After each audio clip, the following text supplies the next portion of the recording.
Has anybody ever heard that famous quote? It's actually right up here today. You must be the change you wish to see. You ever heard that? It's from Gandhi, right? Yeah, it's pretty popular. Have you ever heard the story behind it? You may have heard it, but didn't know it was connected. It's the story of Gandhi. He was having one of his big public meetings, and a woman and her son had waited in line for a very long time to talk to him. And so they get up to in front of him, and she says, "Sir, would you please talk to my son? He eats too much sugar. I'd like him to cut back on his sugar. He eats too much. Would you please talk to him?"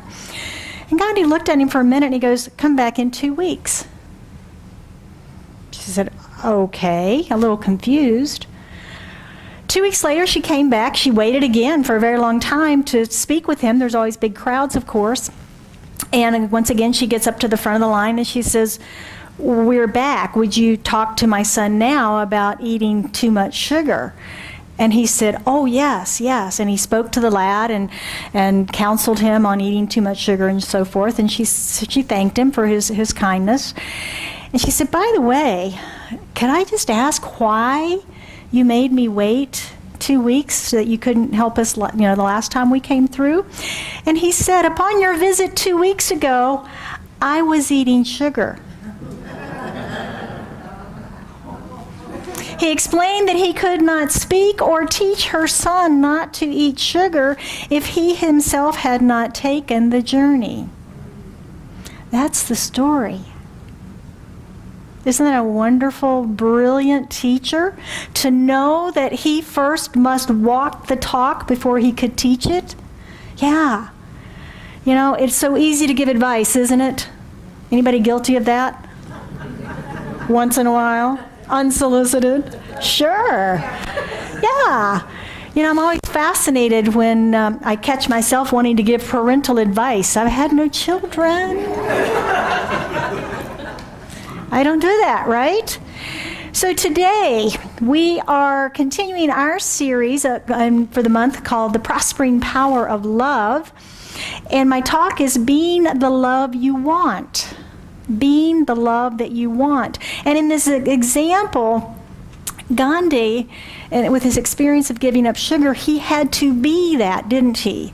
He couldn't just talk about it to a young man. He had to have the experience himself. He had to be it first. In the science of mind, that's one of the basics of our teaching, isn't it? That we don't focus on what it is we don't want to experience. We focus on what we do want to experience. In fact, Ernest Holmes, the author of the Science of Mind textbook and the founder of Centers for Spiritual Living, he says, never look at that which you do not wish to experience. Never look at that which you do not want to experience. Sounds easy, but I don't think it is it? Because it's awfully easy to complain about what's right there that's not working for us, isn't it? It's a good story. It's the drama in our life too, isn't it? Yeah. But the more energy we put on that, the more we focus on that, what happens? It just gets bigger because we're energetically holding it right there. We're holding it right there. I think it was either Wayne Dyer or Dennis Waitley a long time ago. They were talking about race car drivers and how or maybe it was Tony Robbins, how they were told to not look at the wall. If you think about a racetrack, they've got that wall. That's a crash wall, right? So that they don't end up in the stands. And the wall, as you go into that turn and you're going really, really, really fast, you can lose control and crash into the wall. So they're instructed, don't look at the wall because what? The track is going this way. The wall's over there. If you look at the wall, you might run into the wall. You're more likely to run into the wall. That which we focus on expands. So race car drivers are taught, look at the track. Look ahead at the track, not at the wall. So we need to stop focusing on the wall in our life. Stop focusing on the wall in our life. I want to use an example. If we're wanting to create more financial abundance in our life, I'm broke, I need more money. Well, I don't want to focus on that. I don't want to deny it. I mean, I can look at my bank account and go, I need a little more money in there for the flow of things that I'd like to have manifested in my life, or purchase or share or circulate or whatever that might be. But I don't want to focus on that negative balance or that light balance and just keep looking at that and going, oh my gosh, oh my gosh, oh my gosh. I need to shift my perspective off of that wall and onto the track of the prosperity that I already am. Where in my life am I already prosperous? Friends, the love in my life, the nice things that I already have. Whatever it might be, the home, the job, the career, whatever it might be, that there is prosperity already in our lives that we can focus on and be grateful for, and begin to shift our awareness to that of a prosperous thinking as opposed to one of lack. And so that's the key, is not blaming, not complaining about what is in our life, but to turn from that and focus on that which we want to receive more of in our experience. Like that driver, shifting our perspective from the wall of lack to the track of abundance. So when we can do that, we can then become that place that is a welcoming environment for abundance to show up, can't we? Because whatever it is we're seeking to have be different in our life, we have to be a welcoming place for it to be there. We have to be a welcoming place for it to be there. And complaining is one of the ways that we are not a welcoming environment. Now, we probably don't complain a lot out loud, but do you have a little voice in your head that complains a lot?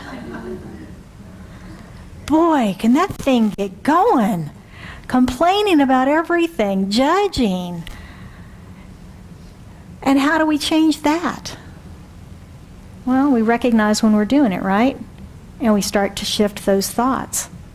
Because until we can change that thinking, you know where I'm going with this, change your thinking, change your life. But that's how it works, isn't it? We have to change that. We have to stop complaining. The complaining can be really considered as affirmative prayer. Right?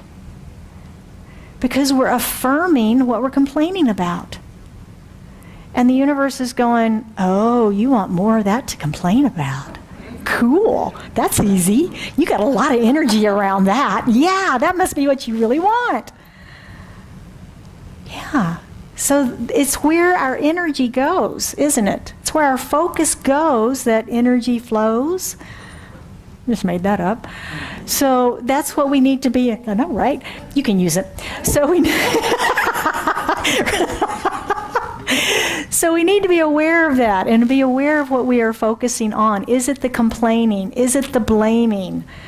Are we complaining about others that have the abundance or the love or the health or the joy or whatever it is that we think we are seeking in our lives? Are we complaining about those people that have it? Are we judging them as having that and being wrong for having it? Maybe we think the pie is a finite pie and there's only so much, which we know that it's not true. There's all abundance in the divine. Have you ever heard the saying, if you just ignore it, it'll go away? Am I the only one that's heard that? No, okay, yeah. I mean, that's one of those things, just, my mom used to say that, right? So-and-so's bugging me. Just ignore it, it'll go away. Just ignore it, it'll go away. And that's a universal truth, isn't it? Based on what we teach in the science of mind. Ignore it and it will go away because we're no longer feeding it the energy of complaining or blaming or whatever it is we might be feeding it. So ignore it, it will go away. Last Wednesday night in our study group, which I invite all of you to come and join us in, it's a lot of fun. We're talking about Louise Hay's book on The Power is Within. And we were talking about how sometimes we reject our good. We sometimes reject our good. That sounds crazy, doesn't it? What? How am I going to reject my good? Well, it was a wonderful segue, or wonderful whatever, this morning that Reverend Glenn did when he complimented me on my dress, and I had the opportunity to go, thank you! Not, oh, this old thing. Right? How many times do we do that? Great job on that proposal. Oh, well, it had some flaws. I should have done this. Have you ever done that? That's pushing away our good, isn't it? Someone is offering us a compliment, praising us, and we push it away. No. That's resisting our good. And that also is sending a message to the universe that says, no, thank you. I don't want that. I don't want that. So whenever we find ourselves complaining, verbally or mentally, I would suggest that you remember that you just told the universe that I want more of that to complain about. I want more of that to complain about. I want more drivers that cut me off in traffic. I want more cranky salespeople. I want more. What do you complain about? I want more of that. Yeah. Do you ever praise yourself? Do you ever praise yourself? This was another of Louise's comments in her book this week about praising ourselves. When you look in the mirror, do you see the wrinkles and the crooked teeth, or do you see the bright eyes and beautiful smile? What do you focus on? What do you focus on? When you do something fabulous at work, you just sent off the most powerful email. Do you say, good job? Or do you second guess yourself? When you do that great report or make that beautiful presentation, do you critique it to death? Oh, I should have said this, I could have said that, I wish I'd have been there. Or do you say, great job? Louise has an example in the book about this, where when she first got started as a practitioner in religious science, that she was doing I think it was a Q&A or something she was doing, and she said at the end of it, she knew she didn't do her best work because it was one of the first times that she'd ever done any public speaking or anything, but rather than beat herself up about it, she said, Louise, you did a great job for your first time out. Good girl, way to go. You'll do better next time, I know. It reminds me when I first started playing golf. I play with a woman who is the most positive and optimistic person on the planet. I love her.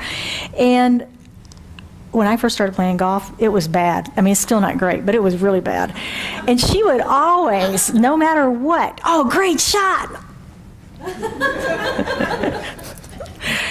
But she always said that. Sometimes it was annoying because I knew it wasn't a great shot. But just the fact that I knew when I played golf with her, I would always be uplifted. I was always going to have fun, no matter how bad my game was.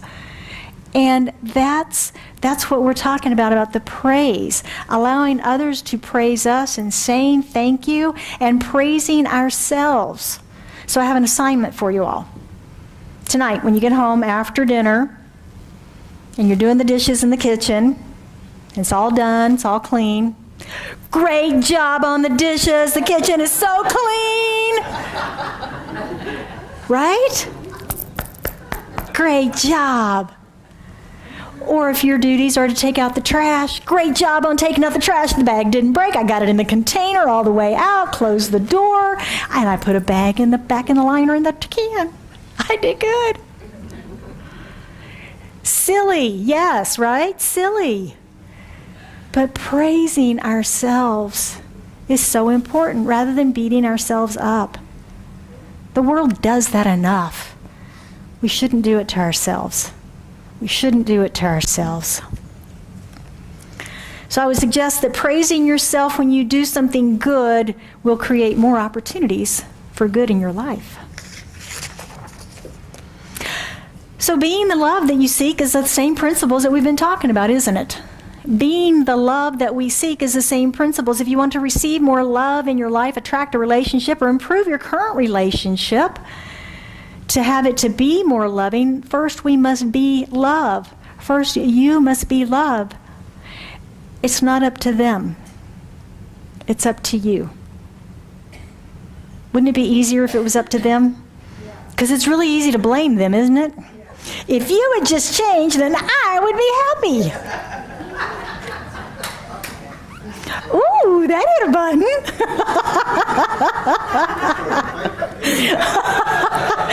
I'm going to have to, I know, we got to separate you guys. Got it? But it's true, is it not?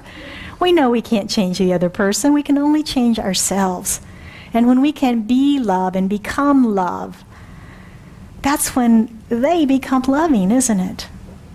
That's when they become loving. It is a fact that you cannot be old cranky pants and think you are going to attract into your life someone who is thoughtful, kind, and caring. Right?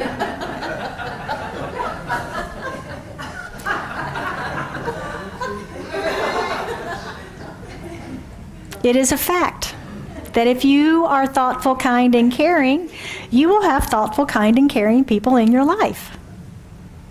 It's how it works.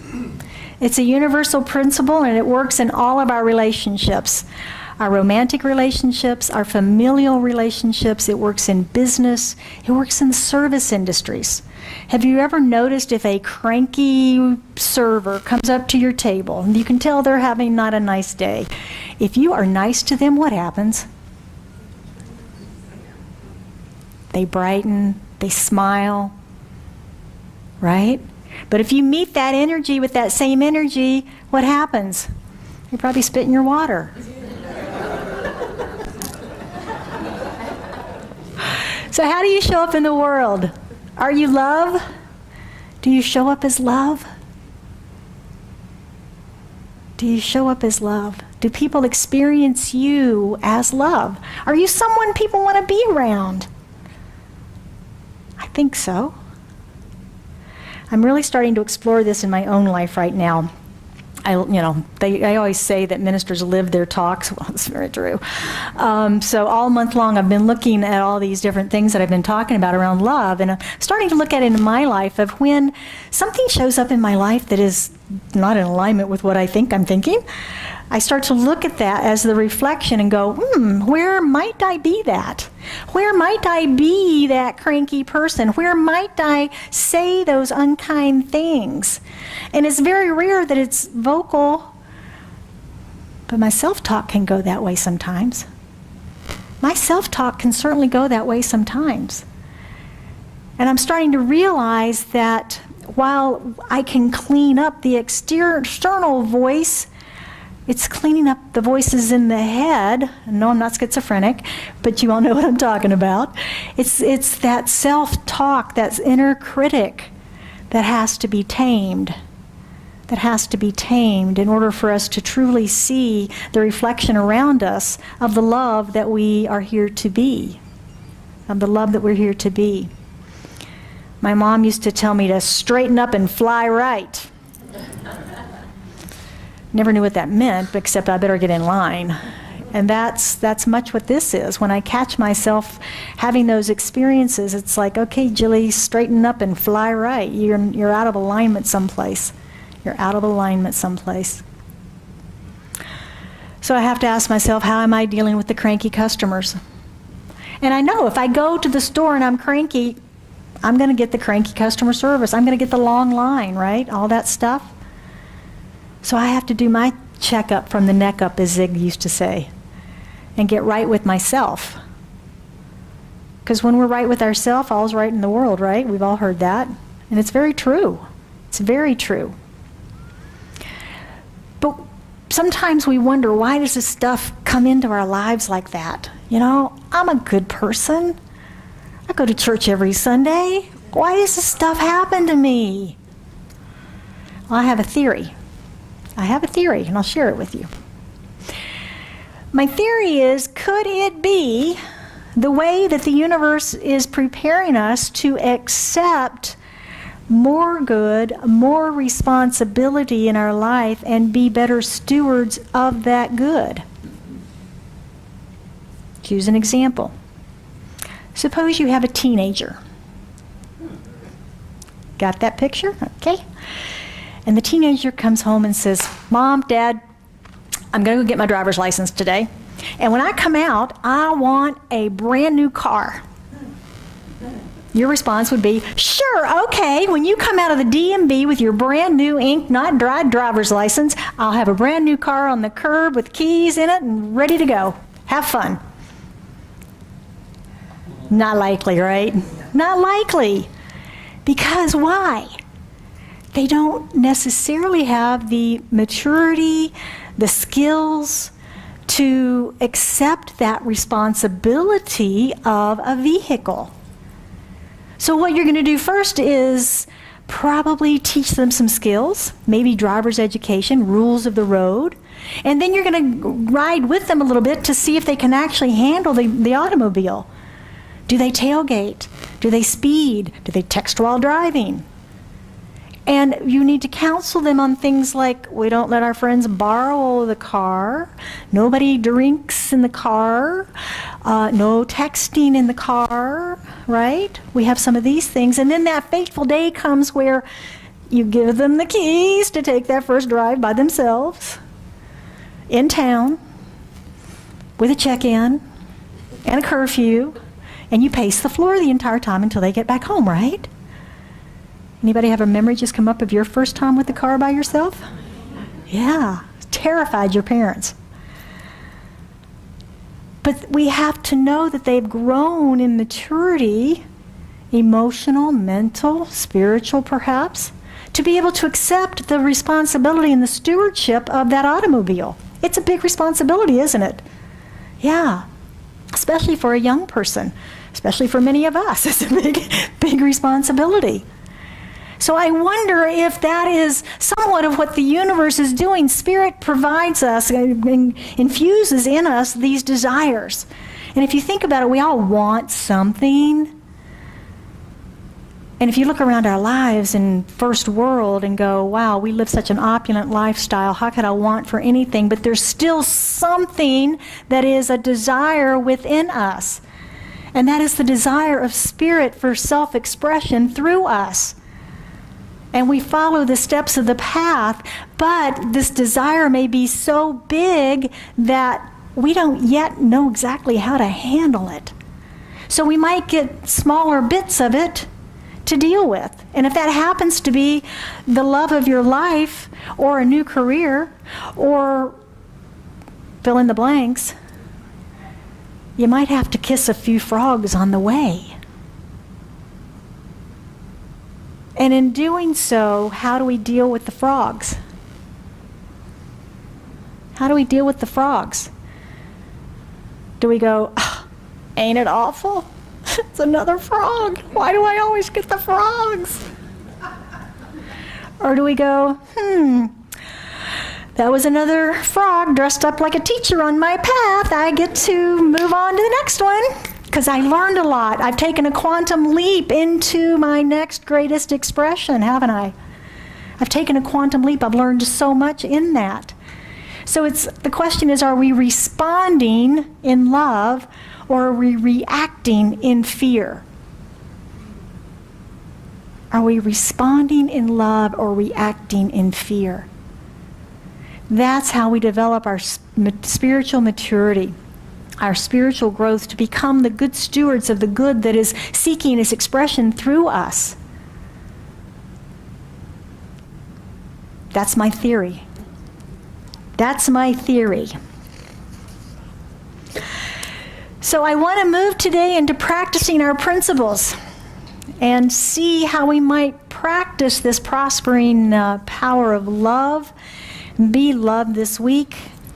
Before I do that, I do have Catherine Ponder's book. I ordered it and it didn't come in time, but there's several copies of this out there, $10. And this is what we've been talking about this month, The Prospering Power of Love, Catherine Ponder. So I recommend that for you if you are looking for a resource.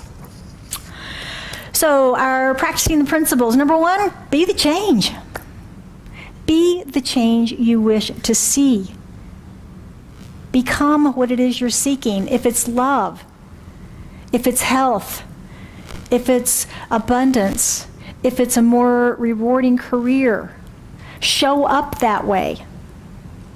Show up that way in your life. Don't look at the wall. Don't look at the wall.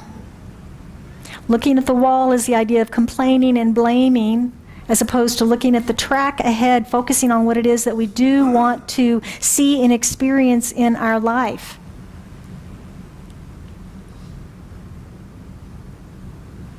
Stop complaining. Louise has a whole chapter about that in this book, about stop complaining. Because it really is, it's a form of affirmation for us. And it is not empowering us into our higher expressions. So I invite you to think about why you complain. And fix the why. Fix the why. Praise yourself and others when things go well. If you can't praise yourself, praise others. Praise others when they do a good job, sincerely, from your heart. If someone does something nice, share some praise. And then you'll be able to start praising yourself. And try my silly examples of washing the dishes, of taking out the trash, whatever it might be around your house, that you can praise yourself for a job well done.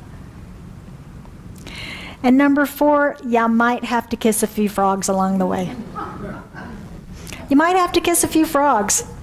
Look at your reactions.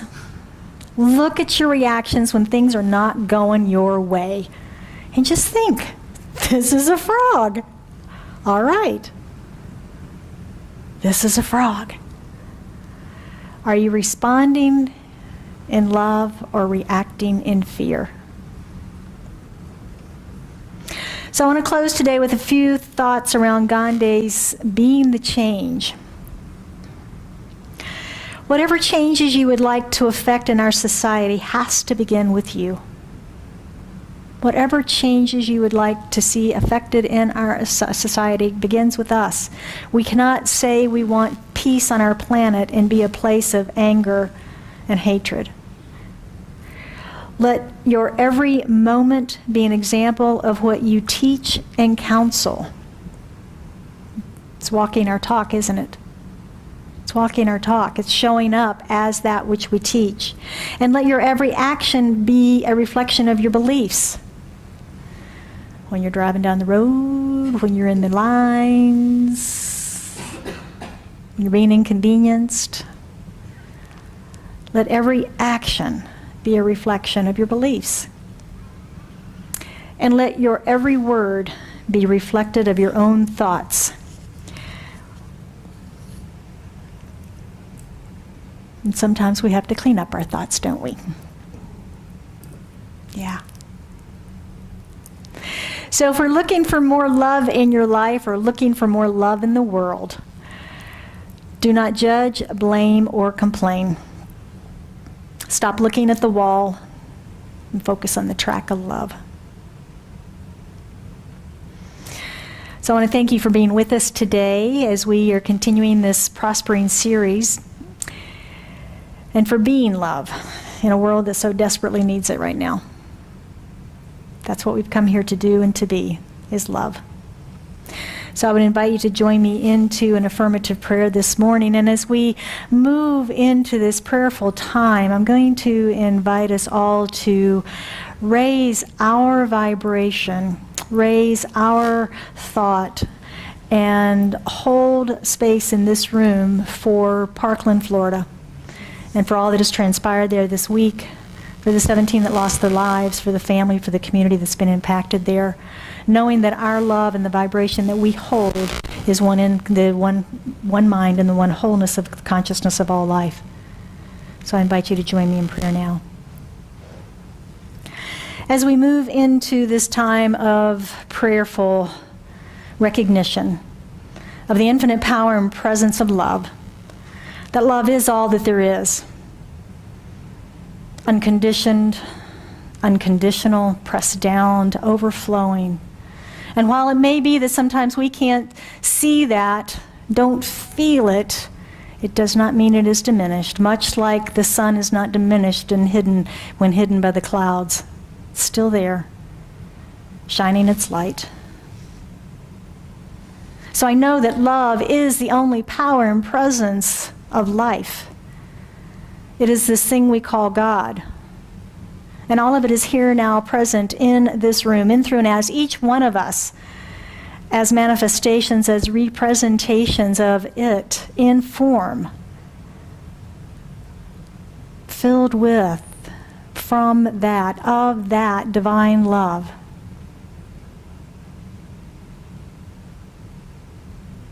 And so I speak my word this day for and about each one of us in this room and each in Parkland, Florida, and all who have been impacted by this event that has happened this past week. As we just simply know love surrounds each and every being, whether they are still on this planet or beyond, we surround them in our love, lifting that to the highest possible vibration that we can do in community in this moment. For each of those 17, for those that are dealing with the aftermath, and for each of us whose hearts are breaking, I know love. I stand in love. I stand in peace. Knowing that we must each be the place of change that we wish to see in the world. We stand in love. We stand in peace.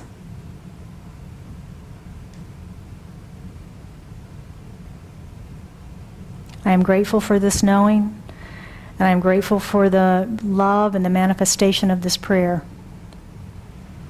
As we lovingly release it into the activity of mind, into the action of law, knowing that the world is blessed by it. We affirm together, and so it is.